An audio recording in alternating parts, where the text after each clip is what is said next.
নমস্কাৰ মই আপোনালোকক মোৰ অন্য এটি ভিডিঅ'লৈ স্বাগতম জনাইছোঁ। আজি মোৰ ভিডিঅ'ৰ বিষয়বস্তু হ'ল এখন হাতে লিখা আলোচনী।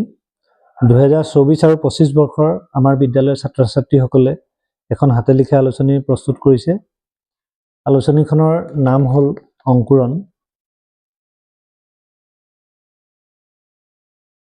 আৰু এই আলোচনীখন কৰাৰ মূলতে হ'ল যে আমাৰ ছাত্ৰ ছাত্ৰীসকলৰ বৌদ্ধিক বিকাশ যাতে হয় তাৰ কাৰণে আমি এটা সামান্য চেষ্টা কৰিছোঁ। আহকচোন আমি আলোচনীখনৰ ভিতৰলৈ যাওঁ, তেওঁলোকে কেনেকুৱা ধৰণৰ লিখনিসমূহ দিছে তাকে আমি অকণমান চাওঁ। এতিয়া আমি আলোচনীখনৰ ভিতৰলৈ আহিছোঁ। আমাৰ এই পেজত আছে আমাৰ অধ্যক্ষ মহোদয়ৰ এখন অফিচৰ ফটো, শ্ৰীযুত কিৰণ চন্দ্ৰ গগৈ, তেখেতৰ অধ্যক্ষ আমাৰ। আৰু এইফালে বাওঁফালৰ পৰা আমাৰ অনুপ গগৈ, তেখেত শিক্ষক, কিৰণ চন্দ্ৰ গগৈ আছে, ৰজত পাছানী, মণিকা গগৈ, শ্ৰী ক্ষমা প্ৰসাদ বৰুৱা। আৰু প্ৰথম শাৰীত বাওঁফালৰ পৰা আছে শ্ৰীমতী সবিতা লোহাৰ, মিতালী লাহন, শ্ৰীমতী মলয়া চেতিয়া, বিজয় দোলা কাষৰীয়া, চিৰঞ্জীৱ গোহাঁই আৰু নিতু মুৰ্মু। দ্বিতীয় শাৰীত বাওঁফালৰ পৰা আছে হৰেশ বৰুৱা, ৰমেন্দ্ৰ বৰুৱা আৰু দিবাকৰ সিং। এইখন হ'ল আমাৰ সম্পাদনা সমিতি। এয়া হ'ল অধ্যক্ষ মহোদয়ৰ শুভেচ্ছা বাণী। সদস্যৰ কৃতজ্ঞতা স্বীকাৰ। এইখিনি হ'ল সম্পাদকীয় একলম পূজা মালাকাৰৰ সূচীপত্ৰ। এই কবিতা লিখিছে এইটো জোনাক বুলি পুতলি ভূমিজ, আৰু এটা লিখিছে নিবৃত্তি বৰুৱা, মণিকংকনা গগৈ, যুৱপ্ৰতিম জৰাধাৰ, শ্ৰীমতী ৰাজশ্ৰী গগৈ, শ্ৰীমতী নম্ৰতা চুতীয়া, বৃষ্টিতি কৰ্মকাৰ একাদশ শ্ৰেণী।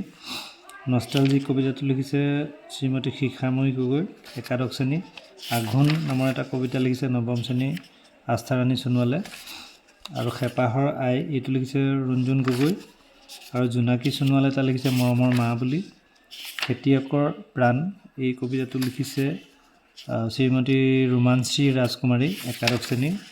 আৰু সংগীতা এক্কা কবিতা লিখিছে মা দেউতা। আৰু নাৰী নামৰ কবিতাটো লিখিছে দেৱানন্দ ওৰাং। জীৱন নামৰ কবিতাটো লিখিছে ডনৱাং ৱাংচু। আৰু আমাৰ স্বপ্ন আছে এইটো লিখিছে নম্ৰতা চুতীয়া। এইখিনি হ'ল সাধাৰণ জ্ঞান। সাধাৰণ জ্ঞানৰ ভিতৰত মহৎ লোকৰ বাণী। প্ৰথমটো সংকলন লাকী দত্ত, দ্বিতীয়টো হ'ল প্ৰেমচিয়া কেৰকেটা, এইটো হ'ল শ্ৰীমতী গুডলিনা মিন্স, লাকী চুতীয়া, কৌশিক নন্দন, শ্ৰীমতী কুকি বৰুৱা। মহৎ লোকৰ বাণী পূজা মালাকাৰ, সাঁথৰ ৰক্তিম কুমাৰ গগৈ, নৱম শ্ৰেণী। মহৎ লোকৰ বাণী মাধুৰ্য দত্ত। আৰু মহৎ লোকৰ বাণী ৰশ্মি বাগ, পৰি গগৈ, কৌতুক, কুইজ, পূৰ্ণিমা হাজদা, একাদশ শ্ৰেণী। ইয়াৰ পিছতে আমি ক্ষেত্ৰভিত্তিক অধ্যয়ন মাগুৰী মতাপুং বিলৰ প্ৰাকৃতিক সৌন্দৰ্যৰ ওপৰত একলম লিখিছে। এইটো লিখিছে শ্ৰীমতী বৃষ্টি ৰাণী গগৈ। আৰু উপলব্ধি এইটো লিখিছে কৃষ্ণালী ধাদুমীয়া। আৰু নাৰী শিক্ষাৰ প্ৰয়োজনীয়তা এই বিষয়টিৰ ওপৰত লিখিছে পূজা মালাকাৰ, একাদশ শ্ৰেণী। বৃদ্ধ পিতা এইটো শ্ৰীমতী কীৰ্তি প্ৰধান, একাদশ শ্ৰেণী।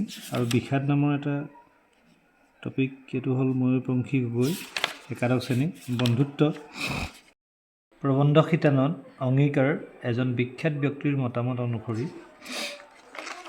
ইয়াৰ পিছত আছে আৰু বৃন্দাবনী বস্ত্ৰ, নমিৰাক্ষৰ বনত মহান যজ্ঞৰ আৰম্ভ। আৰু এনেকৈ আমাৰ প্ৰবন্ধ শিতান শেষ হৈছে। ইয়াত প্ৰতিটো পৃষ্ঠা দেখুওৱাৰ উদ্দেশ্য হ'ল যে আপোনালোকে পজ কৰি পঢ়িব পাৰিব। ধন্যবাদ।